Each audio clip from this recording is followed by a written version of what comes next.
हरि ओम ओम हरि ओम हरि ओम हरि ओम हरि ओम हरि ओम हरि ओम हरि ओम हरि ओम हरि ओम हरि ओम हरि ओम ओम। सतगुरु के ज्ञान के बिना कितने शास्त्र पढ़ लिए जाएं, कितनी विद्या अर्जित कर ली जाए, लेकिन जब तक गुरु का मंत्र नहीं है, गुरु का ज्ञान नहीं है, तब तक वास्तविक शांति, वास्तविक ज्ञान से मनुष्य रहित रहता है।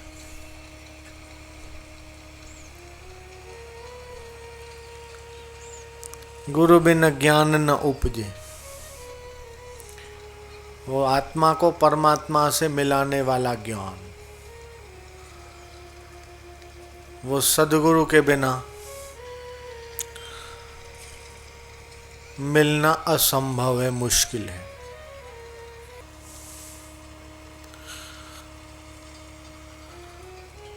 सतगुरु मिला तो सब मिला, बाकी मिल्या न कोई। सुत दारा और संपत्ति ये तो घर घर हुए। कोई बोलता है तारा टाबरा टाबरी कतरा है, बेटा बेटी। मैं तो छोरा छोरी है नहीं, मैं तो बड़ी दुखी हूं। मन तो है, मैं टाबरा टाबरी है, मैं बड़ा भाग्यशाली। मन तो पक्का मकान है, गाड़ी है, मैं बड़ा सुखी।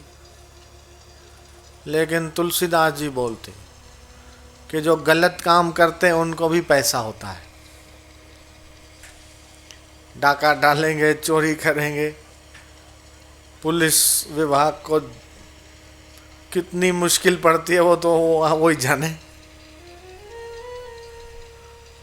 कैसा कैसा उनको टेक्निक से काम लेना पड़ता है, तभी अपराधी अपराध कबूलते हैं।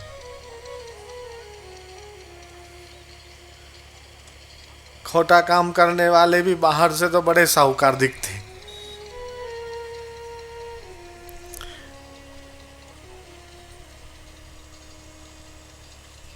तो पैसा होना बड़ी बात नहीं है, पैसा गलत काम करने वालों के पास भी होता है। पत्नी होना भी बड़ी बात नहीं है,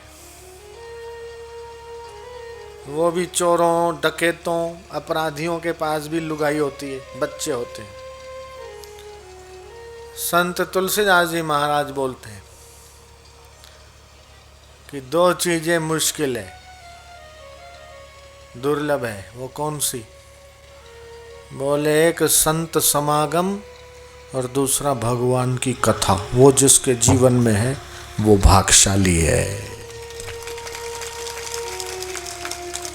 संत समागम हरि कथा, तुलसी दुर्लभ दो।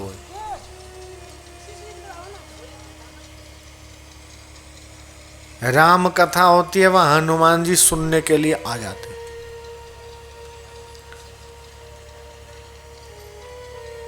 सुखदेव जी महाराज ने श्रीमद् भागवत की कथा करी सबसे पहले। उनकी उम्र ज्यादा नहीं थी, वो छोटी उम्र के थे। उम्र तो छोटी थी लेकिन उनका अनुभव बड़ा था। उम्र से आप किसी महापुरुष की ऊंचाई को समझ नहीं सकते।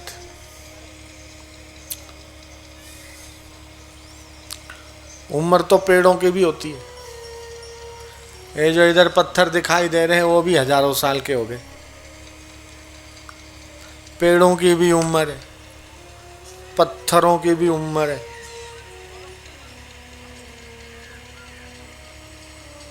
कछुए की भी उम्र होती है 100-100 साल, 200-200 साल।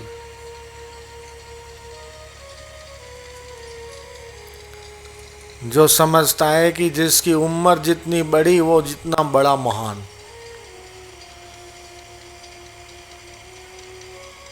तो यह भी चिंतन गलत है। जो जितना ऊपर उड़े, ऊपर बैठे वो उतना बड़ा। तो चील तो बहुत ऊपर उड़ती है, तो वही सबकी गुरु हो जानी चाहिए। न ऊपर बैठने से बड़ा होता है, न उम्र बड़ी होने से वो बड़ा होता है। जिसके जीवन में परमात्मा का ज्ञान और अनुभव है वो सबसे बड़ा है। भले उम्र से छोटा है तो क्या बात है, कोई बात नहीं। 12 साल के अष्टावक्र महामुनि और उनके जीवन में सदगुरु का महत्व प्रकट हुआ।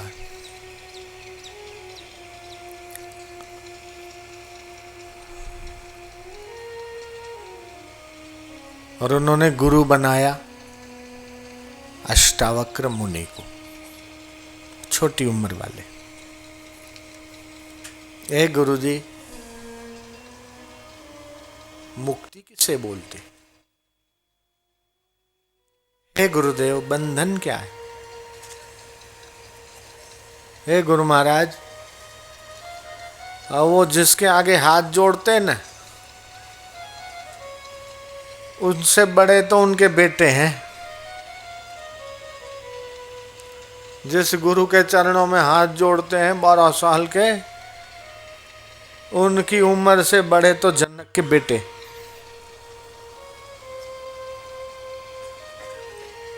लेकिन उनके जीवन में वो विवेक घटित हुआ।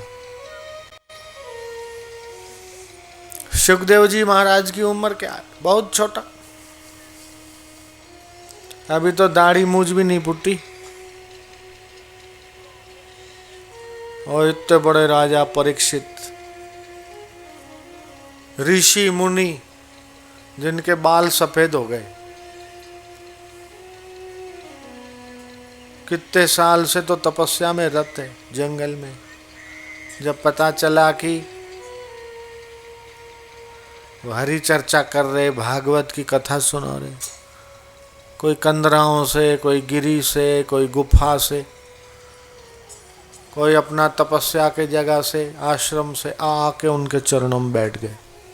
बोले महाराज, हमें भी सुनाओ, हमें भी सुनने दो, बैठने दो। इधर उधर की बातों में समय नष्ट हो जाता। उसके घर में क्या हुआ, उसके पड़ोस में क्या हुआ, इधर क्या हुआ, उधर क्या हुआ। जिनको अपने जीवन के महत्व की समझ नहीं है, ऐसे लोगों का जीवन फालतू कामों में, फालतू बातों में जाता है। और जो अपने समय का कीमत समझते हैं, अपने जीवन का महत्व समझते हैं, उनका जीवन ऊंची चीजों में जाता है। एक एक कण और एक एक क्षण का महत्व है। जिसका समय ऐसे ही छोटी छोटी चीजों में लगाओ, जीवन छोटा हो जाएगा। इसलिए अपने समय का महत्व समझना, समय को संभालना, बच्चों को भी समय के महत्व के बारे में समझाना। सुबह उठ के भगवान का ध्यान और प्रार्थना करना। हे भगवान, हे शक्तिदाता, हे भक्तिदाता, सद्बुद्धि दे, शक्ति दे, भक्ति दे, विवेक दे, समझ दे। और प्रार्थना से बहुत फायदा होता है। महात्मा गांधी कहते हैं कि जब जब मैं मेरे जीवन से थका हारा, निराश हुआ, तब तब प्रार्थना करने से मुझे बल मिला, मुझे हिम्मत मिली, मेरा हौसला बुलंद हुआ। प्रार्थना निर्बल का बल है और बलवान का संबल है।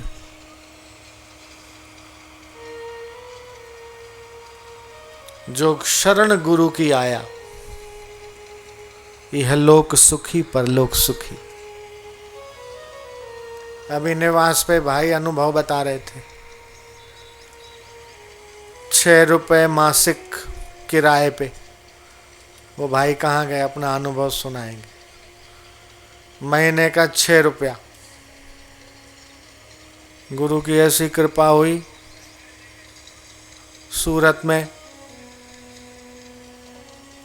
4 दुकान। माइक दो।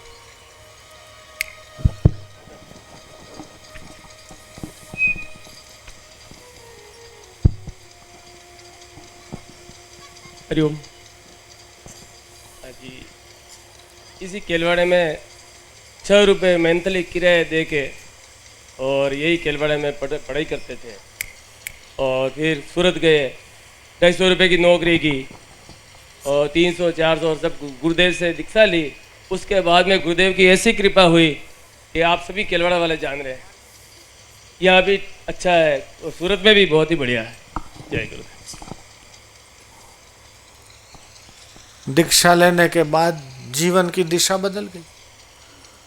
दूसरे भाई थे, बोले मैं चौथी पढ़ा, 25 आदमी काम करते, 5 ऑफिस हो गई। इसको क्या कहोगे? संसारिक पढ़ाई तो चौथी है।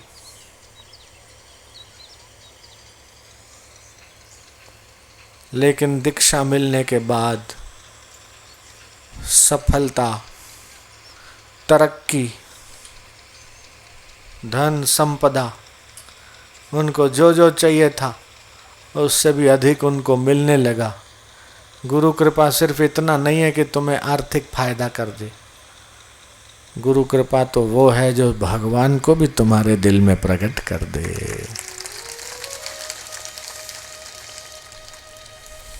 वो ईश्वर तुम्हारे दिल में प्रकट हो जाए, ईश्वर से मिला दे, सत्य स्वरूप का अनुभव करा दे। वो गुरु कृपा है। मीराबाई कहती है, गुरु कृपा भई जा दिन ते, दिन दिन अधिक चली साधो सहज समाधि भली। उस सहज समाधि का आनंद तुम्हारे जीवन में प्रकट हो जाए।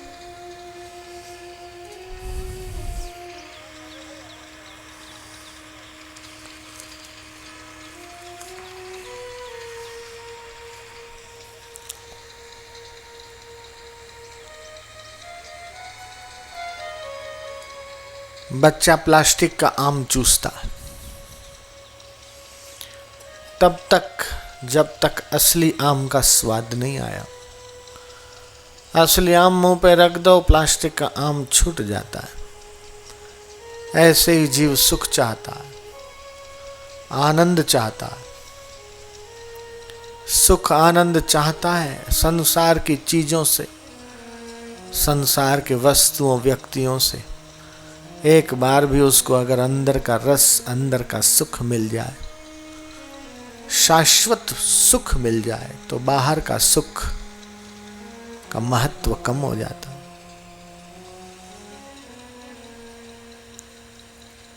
तो वो ध्यान योग का आनंद है। नास्ति ध्यानम समम तीर्थम, कि ध्यान के समान कोई तीर्थ नहीं। नास्ति ध्यानम समम यज्ञम, ध्यान के समान कोई यज्ञ नहीं। नास्ति ध्यानम समम दानम, नास्ति ध्यानम समम तीर्थम, नास्ति ध्यानम समम तपम, ध्यान के समान तप नहीं। तो आप लोग बहुत भाग्यशाली हैं। आपको मैं, आपके भाग्य को तो प्रणाम करता हूं। क्यों करता हूं? एक तो आपका मनुष्य शरीर, फिर भारत में, फिर आपके दिल में श्रद्धा है, फिर महापुरुषों के चरणों में प्रीति, और फिर ऐसे घोर कली काल में तुम सत्संग सुनने के लिए आ गए, ये भगवान की पूर्ण कृपा है कि संत जनों के चरणों में अपना मन लगे, सत्संग में प्रीति हो जाए। ये भगवत कृपा है। ईश कृपा बिनु गुरु नहीं,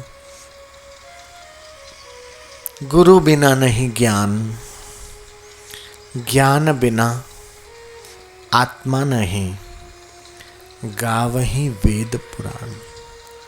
ईश्वर की कृपा के बिना गुरु नहीं, गुरु के बिना ज्ञान नहीं, ज्ञान के बिना उस आत्मा का अनुभव नहीं। आज तक हमने और आपने जो भी दुनिया का इकट्ठा किया, हमने आपने जो भी कमाया, जितने भी रिलेशन हमने जोड़े आज तक और जोड़ेंगे, जितना धन कमाया और आगे कमाएंगे, जितनी चीजें संसार की इकट्ठी की है आज तक और आगे करेंगे, वो सारा का सारा मृत्यु के एक झटके में छूटेगा। जो अपना है वो पराया हो जाएगा। इसलिए राजस्थान में राजस्थानी संतों ने ये भजन गाया, मत कर रे गर्व गुमान, पतंगी रंग उड़ी जावेलो। मत कर रे गर्व गुमान, पतंगी रंग उड़ी जावेलो। उड़ी जावेलो रे फीको, पड़ी जावे गो माटी में, भड़ी जावे गो पाछो नहीं आवे गो। मत कर रे गर्व गुमान, गुलाबी रंग उड़ी जावेलो। काई रे लायो भाया, काई लई जावे गो।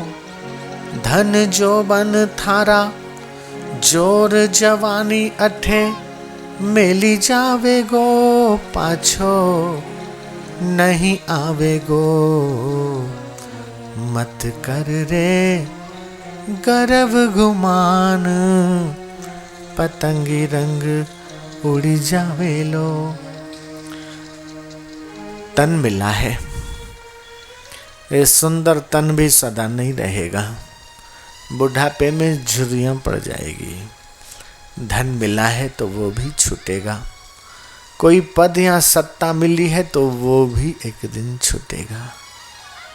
लेकिन जो सतगुरु के द्वारा मिला हुआ ज्ञान है, जो खजाना है, वो तो खर्चे न खूटे। तुम खर्च करोगे तो खूटेगा नहीं। मीरा कहती है चोर न लूटे, चोर उसको लूट सकता नहीं, बल्कि जितना खर्च करोगे, ये सद्गुरु का प्रसाद, ये गुरु का धन तो नित नित बढ़ता रहेगा, बढ़ता रहेगा, खूट तो सकता ही नहीं। ऐसा धन पाइए।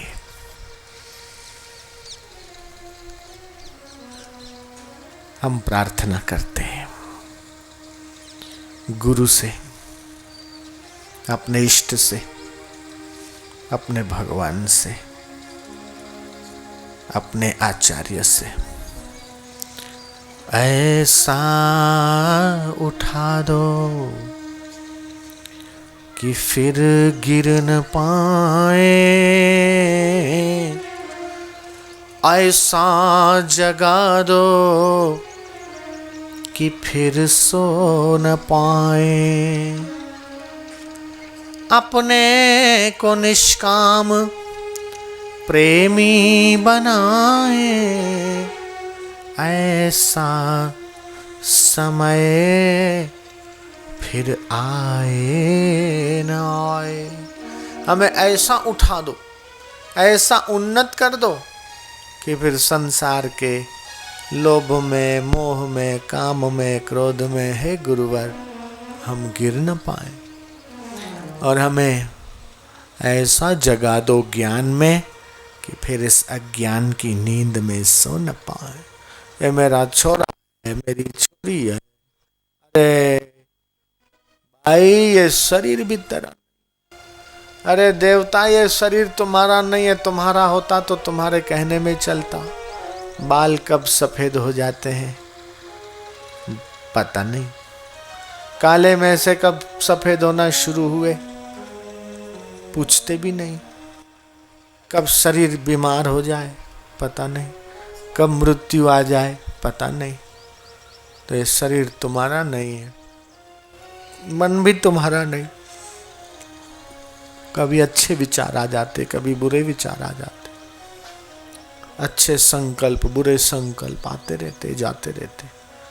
तुम्हारा है तो भगवान है, वो परमात्मा है, कभी तुम्हारा साथ छोड़ नहीं सकता। उस परमात्मा को हम भुलाए बैठे हैं और मरने मिटने छूटने वाली वस्तुओं को इसलिए संत सावधान करते हैं कि उठो, जागो, जाग सको तो जागो। बहुत सो चुके अज्ञान की नींद में। जागो रे जिन जागना, अब जागन की बार, फिर क्या जागे नानका, जब सोवे पाँव पसार। जब पाँव पसार के सो जाएंगे, अरे उठो, अरे उठो मुन्नू के पापा उठो। अब क्या करो, ये तो मुर्दा है, अब तो आप शुकने घर में रखना। जिसने कितनी मेहनत से घर बनाया, प्राण निकलने के बाद वो मुर्दा हो गया, उसको तो जाके शमशान में जला के आओ। किस काम का, बोले तो गया, अब रोने से वापस नहीं आएगा। कितनी कोशिश कर लो, जितना पैसा कमाया सारा का सारा लगा दो, बोले 10 घंटा जी ले, बड़े से बड़ा हकीम डॉक्टर आ जाए, सारी दवाइयाँ फैल, सारे डॉक्टर, सारे इंजेक्शन, सारे टेबलेट कैप्सूल, सारे सिरप, बड़े से बड़ी अस्पतालें, मर जाने के बाद उसको जिला नहीं सकती। ये आंखें बंद हो जाए उससे पहले धन्य है जो इन आँखों से भगवान के और संतों के दीदार कर सकता है, उसकी आंखें सफल हो जाती। बुढ़ापे में कान जवाब दे दे, अने घर के लोग मजाक बनाएं, मश्करी उड़ाएं, उससे पहले इन कानों का सदुपयोग करके जो सुनना चाहिए वो हरि की कथा, वो शास्त्रों के वचन, वो सदगुरु की वाणी सुन के अपने कान को सफल बना लें तो कितना अच्छा। पाँव चलना बंद कर दें, बोले गोड्डा दुखे, पाँव दर्द कर रहे, उठने बैठने में लाचार हो जाए, हाथ में डंडा आ जाए, फिर बोले इतना दूर तो नहीं जाया जाए। उससे पहले इन पाँवों का सदुपयोग हो जाए और सत्संग में, सेवा में ये पाँव लग जाए तो कितना अच्छा। लिखने वाले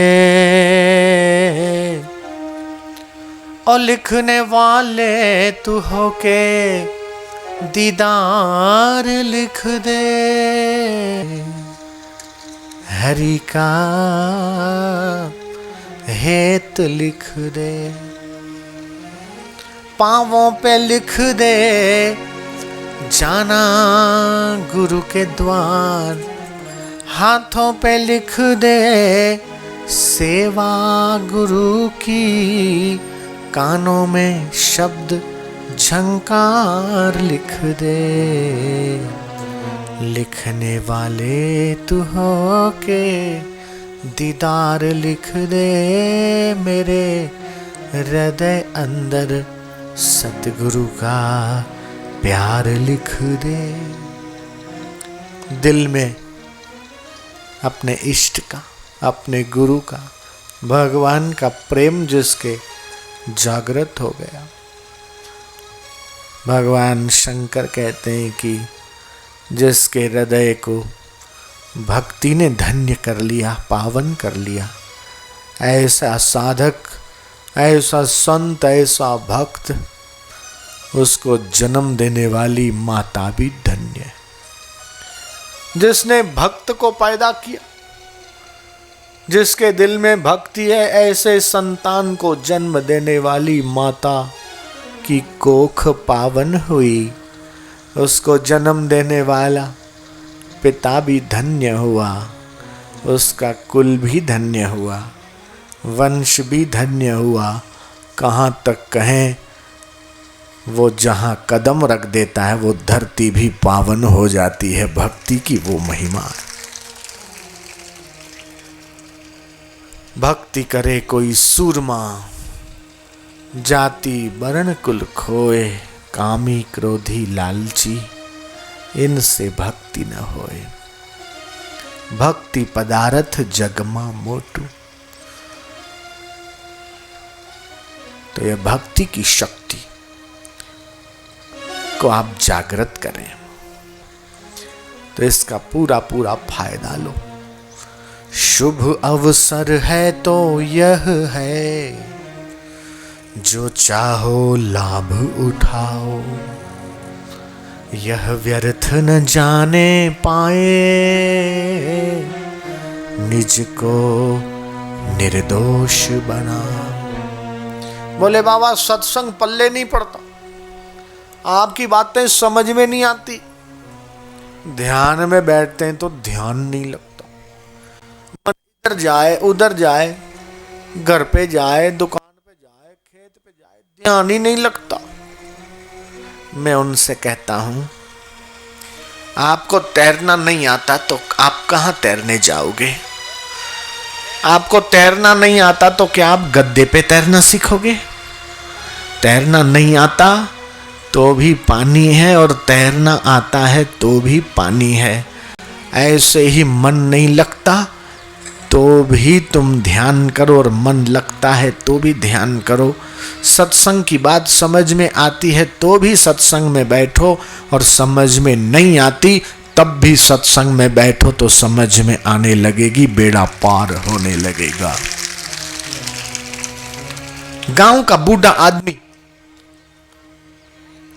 और बूढ़े दादा, सत्संग हो रहा था। गांव के बाहर एक नौजवान से कहा, बेटा गांव में संत आए, मेरे तो देखने का आंखें कमजोर हो गई और पांवों ने भी कुछ जवाब दे दिया, तो मेरे को हाथ पकड़ के जरा ले जा कथा में।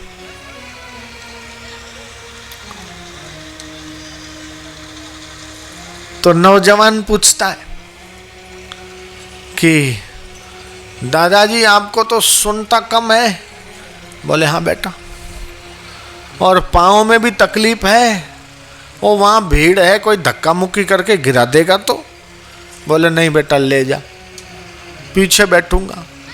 बोले आंखों से दिखता है? बोले देख चश्मा भी आ गया और वो भी नंबर बढ़ गया और आंखें खराब हो गई, धुंधला धुंधला दिखता है। बोले गुरुजी तो दूर बैठे, वो कहाँ से दिखाई देंगे, और सुनने में भी नहीं आता, फिर इधर ही बैठे रहो। वो बूढ़े दादा बहुत बढ़िया जवाब देते हैं। बोले बेटा मुझे दिखाई नहीं देता तो क्या हुआ, जो पूरी दुनिया को देखता है वो तो देखेगा ना कि मैं कहाँ जा रहा हूँ। मुझे सुनाई नहीं पड़ता तो क्या हुआ, जो सबकी सुनता है वो तो जानता है कि मैं कहाँ जा रहा हूँ। मेरी नज़र संत के ऊपर नहीं पड़ती तो क्या हुआ बेटा, संत की नजर मेरे पे पड़ेगी तो मैं धन्य हो जाऊंगा बेटा, धन्य हो जाऊंगा। धन भागी है वे लोग जो महापुरुषों की नजरों में आ जाते हैं।